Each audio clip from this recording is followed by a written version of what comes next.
ஒடுக்கப்பட்டவர்கள் சார்பாக கேட்கிறேன் உரிமை. அடைக்கப்பட்டவர்கள் சார்பாக.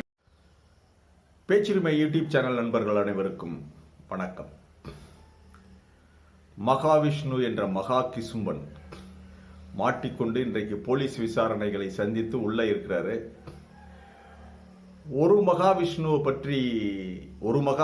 இன்றைக்கு முடக்கப்பட்டிருக்கிறார். ஆனால் 1000 மகாவிஷ்ணு இருக்காங்களே.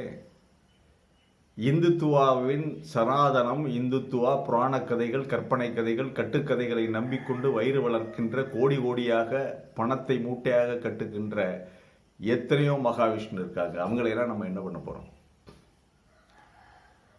நல்ல சந்தர்ப்பம் கொடுத்துருக்க அந்த பையன். இது ஒரு நல்ல சந்தர்ப்பம்.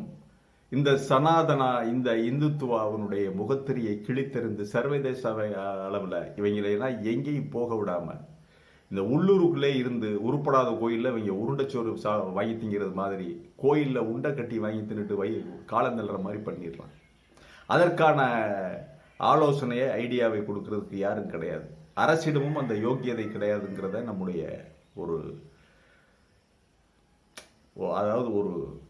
யாருக்குமே அந்த இது கிடையாது. எத்தனையோ யூடியூபர்கள் வானத்துக்கும் பூமிக்கும் குதிக்கிறாங்க. யூடியூப்ல பழம் தின்று கொட்டை போட்டவர்கள் எல்லாம் திட்டுறாங்க. விதவிதமாக திட்டுகிறார்கள், விதவிதமாக வாரி கட்டுகிறார்கள், வாய்ச்சவடால் பேசுகிறார்கள். திருப்பி ஒரே விஷயத்தை தான் பேசிக்கிட்டு இருக்காங்க. அதுக்கு திருப்பி ஒரே விஷயத்தை தான் பேசிக்கிட்டு இருக்காங்க. ஆக்கப்பூர்வமான ஒரு ஆலோசனையை சொல்லுவதற்கு யாரிடமும் ஒரு ஐடியா இல்லை. இது வாய்ஸ் ஆஃப் தமிழ் வழங்கும் பேச்சுரிமை சேனலை சப்ஸ்கிரைப் பண்ணுங்க, மறக்காம பெல் பட்டனை அழுத்து. வாங்க பார்க்கலாம். இந்த மகாவிஷ்ணுவை பற்றி நாம் ஏற்கனவே ஒரு காணொளி போட்டிருந்தோம். நம்முடைய காணொளியை பார்ப்பவர்களுடைய எண்ணிக்கை குறைவாக இருந்தாலும் பேச்சுரிமை சேனலுடைய காணொளியை பார்ப்பதற்கு ஒரு தரம் வேண்டும். Certain qualified personality could only see the பேச்சுரிமை யூடியூப் சேனல் என்றுதான் சொல்ல முடியும். இதை பார்க்கறதுக்கு ஒரு தரம் இருக்கு, அது புரிஞ்சுக்கிறதுக்கு ஒரு இது. அது காலப்போக்கில் அதிகமான ரசிகர்கள், நேயர்கள் நமக்கு வருவார்கள் என்ற நம்பிக்கை இருக்கிறது. இப்போ இந்த நிகழ்ச்சியில் என்ன நாம் சொல்லவிருக்கிறோம் என்றால், தமிழக பாரா ஒலிம்பிக் கமிட்டியிலிருந்து, தமிழகத்தினுடைய பாரா ஒலிம்பிக் கமிட்டியிலிருந்து, அங்கே இருக்கிற அந்த ஒலிம்பிக் கமிட்டியில் இருந்த ஒருத்தர் அல்லது தமிழக பாரா ஒலிம்பிக் கமிட்டியே ஒரு தீர்மானத்தை போட்டு அதன் சார்பாக பாரா ஒலிம்பிக் கமிட்டி சார்பாக அந்த லெட்டர் பேர்டில் ஒரு புகாரை தமிழக அரசுக்கு கொடுக்கணும். இந்த மாதிரி ஊனமுற்றோருக்கு ஒலிம்பிக் சர்வதேச அளவில் பல்லாயிரம் கோடி நடத்துகிறார்கள் என்றால் எதற்காக? மனதளவில் காயம்பட்டு விடக்கூடாது என்பதற்காக, அவர்கள் தளர்ந்து போய்விடக்கூடாது என்பதற்காக, அவர்களையும் முயற்சி என்பது எல்லா மனிதனுக்கும் ஒரே மாதிரி வரணும் என்பதற்காக இந்த ஒலிம்பிக் நடத்துறாங்க. இப்படி ஒரு முன்ஜென்ம பாவம் தான் நீ ஊனமுற்றவனாக பிறந்திருக்கிறாய் என்றால் இந்த ஒலிம்பிக்ல விளையாடுறவங்க மனதளவில் பாதிக்கப்படுவார்கள். மனதளவிலான தாக்குதல் இது, சைக்காலஜிக்கல் அட்டாக். இது ஒரு மனோதத்துவ ரீதியிலான ஒரு தாக்குதல். இது எங்களுடைய ஒலிம்பிக் கமிட்டியினுடைய ஆக்டிவிட்டிஸையே சீர்குலைக்கிறது. ஆகவே இவர் எங்கேயும் பேசக்கூடாது, இவர் பேசுவதற்கு, பிரசங்கம் செய்வதற்கு தடை விதிக்க வேண்டும் அப்படின்னு சொல்லிட்டு இங்கே ஒரு கம்ப்ளைண்ட் பண்ணிட்டு, இதே கம்ப்ளைண்ட் அடிப்படையாக வைத்து இவர் எந்த நாட்டிலையும் போய் பிரசங்கம் பண்ணக்கூடாது. சர்வதேச அளவில் பாரா ஒலிம்பிக் உறுப்பினர்கள், ஒலிம்பிக் வீரர்களை இவருடைய பேச்சு பாதிக்கிறது, இது ஒரு மனோதத்துவ ரீதியிலான தாக்குதலை செய்கிறார் என்று பாஸ்போர்ட் ஆஃபீஸில் இங்கே புகார் கொடுக்கணும். எமிகிரேஷனில் ஒரு புகார் கொடுத்து வச்சிருங்க. இப்போ முதல்ல லாக் ஆயிடுச்சு. இவர் போக முடியாது எங்கேயும், இவருடைய பாஸ்போர்ட் முடக்கப்படும், இவர் இங்கே இந்தியாவுக்குள்ளே கிடக்கணும், கோயிலில் உருண்டை கட்டி தான் வாங்கிட்டீங்க. அதெல்லாம் காப்பாற்றுறதுக்கு ஆள் இருக்காங்க, அந்த சங்கி கூட்டம் இருக்கிறது. அதே போல இன்னொரு விஷயம் இருக்கு, யூனிசெஃப். இந்த யூனிசெஃப் ஐநாவுடைய குழந்தைகளுக்கான பிரிவு தான் யூனிசெஃப். இந்த யூனிசெஃபுக்கு ஒரு புகாரை தமிழக அரசு கொடுக்க வேண்டும். தமிழக அரசு எப்படி கொடுக்கணும்னா, யூனிசெஃப் தான் போலியோ சொட்டு மருந்தை கண்டுபிடிப்பதற்கு பல கோடி ரூபாய்களை அந்த ஆராய்ச்சிகளுக்காக அந்த போலியோ இளம்பிள்ளை வாதத்தை தடுப்பதற்கான தடுப்பூசி கண்டுபிடிப்பதற்காக இந்த யூனிசெஃப் அறக்கட்டளை தான் இதுதான் பல கோடி ரூபாய்களை பல்வேறு அறக்கட்டளைகளுக்கு மருத்துவ அறக்கட்டளைகளுக்கு கொடுத்தாங்க ஆராய்ச்சிக்காக. ஒரு அறக்கட்டளை 2 அறக்கட்டளை அல்ல, பல்வேறு அறக்கட்டளைகளுக்கு அவங்க கொடுத்தாங்க, பணம் கொடுத்தாங்க. தயவு செய்து இந்த இளம்பிள்ளைவாதம் இது ஒரு வியாதி, இதை தடுக்கணும், இது ஒரு மரபியல் ரீதியான இந்த டிஎன்ஏ அந்த இதில் தாக்குதல் நடத்துது. இந்த வியாதி மனிதனுடைய டிஎன்ஏவை அட்டாக் பண்ணுது. அதனால் இதை தடுப்பதற்கு ஒரு மருந்து கண்டுபிடிக்க வேண்டும், தடுப்பூசியாக கண்டுபிடிக்க வேண்டும். உடனே அதற்காக பல்வேறு மருத்துவர்கள் உலகம் முழுவதும் இருக்கிற மருத்துவ அறக்கட்டளைகள் ஆராய்ச்சி பண்ணாங்க. அவங்களுக்கு பல கோடி ரூபாய்களை கொடுத்தார்கள். அதில் தேவையான மருந்து கண்டுபிடிக்கப்பட்டது, அதில் சரியான மருந்தை அவங்க எடுத்துக்கிட்டாங்க. ஆகவே இது அளவற்ற முயற்சி. இந்த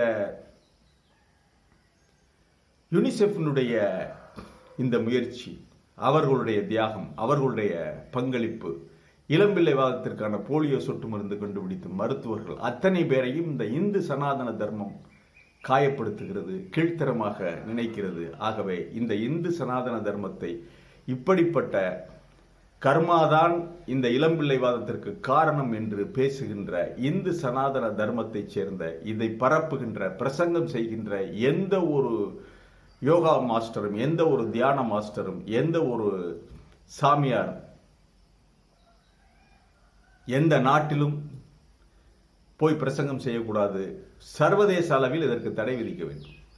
அப்படி மீறி பிரசங்கம் செய்தால், 10 பேருக்கு கூட்டி வச்சுக்கிற பிரசங்கம் செய்தால் கூட சனாதன தர்மத்தை பேசுகின்ற இந்த பிரசங்கிகள், இந்த சொற்பொழிவாற்றவர்கள், சொற்பொழிவாளர்கள், இந்தியாவில் இருக்கிற, ஆஸ்திரேலியாவில் இருக்கிற இந்தியர்கள், அல்லது பொதுவெளியில் இன்னும் டிக்கெட் போட்டு இவங்க வியாபாரம் பண்ணுவாங்க, அமெரிக்காவில், லண்டனில், இங்கே எல்லாம் இவங்க பிரசங்கம் பண்ணுறாங்க. இந்த தியான மாஸ்டர்ஸ், இந்த சாமியார்கள், இவங்கெல்லாம் போய் இந்து சனாதன தர்மத்தை பிரசங்கம் பண்ணுறாங்க. இதில் எல்லாம் இவங்க இதுதான் அடிப்படை, கர்மாதான் இவர்களை அந்த கர்மாவை தான் அடிப்படையாக வைத்து பேசுகிறார்கள். சர்வதேச அளவில் எந்த நாட்டிலும் இந்த சனாதன தர்மத்திற்கான பிரச்சாரம் நடக்கக்கூடாது. 10 பேரை கூட்டி வைத்துக் கொண்டு பிரச்சாரம் பண்ணி செய்தாலும் அவர்களை சிறையில் அடைத்து 10 ஆண்டு 20 ஆண்டு ஜெயில் தண்டனை, சிறை தண்டனை கொடுக்கிற அளவிலே சட்டத்தை சர்வதேச அளவிலே ஏற்ற வேண்டும். இப்படி ஒரு கம்ப்ளைண்ட்டை போட சொல்லி, இப்படி ஒரு சட்டத்தை போட சொல்லி யூனிசெஃப்புக்கு நெருக்குதல் கொடுக்க வேண்டும். தமிழக அரசு தான் இதில் நடவடிக்கை எடுக்க வேண்டும். ஐநா மனித உரிமை அமைப்பு, ஐநாவினுடைய யூனிசெஃப், இவற்றிற்கெல்லாம் புகார்களை தட்டிவிட்டு இங்கே இருக்கிற தமிழகத்திலிருந்து தான் ஆரம்பிக்க வேண்டும். தமிழகத்தில் இருக்கின்ற பல்வேறு அமைப்புகள் யூனிசெஃப் ஐநாவுடைய கவனத்தை கவர்கின்ற அளவிலே பல்வேறு போராட்டங்களை நடத்தினால் இது போய் ரீச் ஆகும். அப்ப இந்த இந்து சனாதன தர்மம் என்பது இப்படித்தான் பேசுகிறது. இளம்பிள்ளைவாதத்தை, அதை தடுப்பதற்கு முனைந்த, அதற்கு தடுப்பதற்காக தடுப்பூசி கண்டுபிடித்த மருத்துவர்களை, விஞ்ஞானிகளை இது கேலி செய்கிறது. அவர்கள் மீது உளவியல் ரீதியான தாக்குதலை நடத்துகிறது இந்த இந்து சனாதன தர்மமும் அதை பிரசங்கம் செய்பவர்களும். ஆகவே இவர்களுக்கு வாழ்நாள் தடை விதிக்க வேண்டும். இந்த பிரசங்கம் பண்றவனுக்கு எவனுக்கும் வெளிநாடு போறதுக்கு பாஸ்போர்ட் கொடுக்கக்கூடாது, விசா கொடுக்கக்கூடாது, எந்த நாடும் என்று ஒரு ரெட் மார்க் அடிச்சார். சட்டமாகவே, சர்வதேச சட்டமாகவே கொண்டு வருவதற்கு இது ஒரு நல்ல சந்தர்ப்பம். இந்த பாதையை வகுத்து கொடுத்துங்க அந்த மகாவிஷ்ணுங்கிற பையன். ஆகவே இந்த சந்தர்ப்பத்தை நாம் பயன்படுத்திக் கொள்ள வேண்டும். தமிழகத்தில் இருக்கின்ற அத்தனை முற்போக்கு சக்திகளும் பயன்படுத்திக் கொள்ள வேண்டும். அவர்கள் நம்ம மேல உளவியல் தாக்குதல்களை நடத்துகிறார்கள் என்றால் இவர்கள் மேல் சர்வதேச அளவில் மனித சமுதாயத்திடம் முறையிட்டு, மனித குலத்திடம் முறையிட்டு, அதற்கான அமைப்புகளிடம், பாரா ஒலிம்பிக் கமிட்டி மூலமாக புகார், ஐநாவினுடைய யூனிசெஃப் மூலமாக புகார், இப்படியெல்லாம் புகார்களை செய்து இவர்கள் மேல் நடவடிக்கை எடுத்தால் கம்ப்ளீட்டாக, முழுமையாக இந்த சாமியார் பயில்களுக்கு வர்ற ஃபண்டு, இவங்க பண்ற பிரச்சாரம், இவற்றையெல்லாம் தடை செய்து விடலாம் என்பது ஆணித்தரமான உண்மை. இது நடக்கும், இதை செய்ய முடியும்.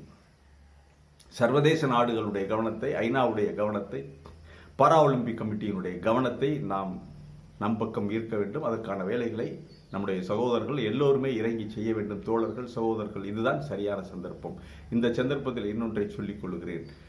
இந்த சங்கிகளோடு சேர்ந்த சவகாசம் பழனியில் பக்தி மாநாடு போட்டிங்க, இது எதில் இப்போ முடிஞ்சிருக்கு பாருங்க.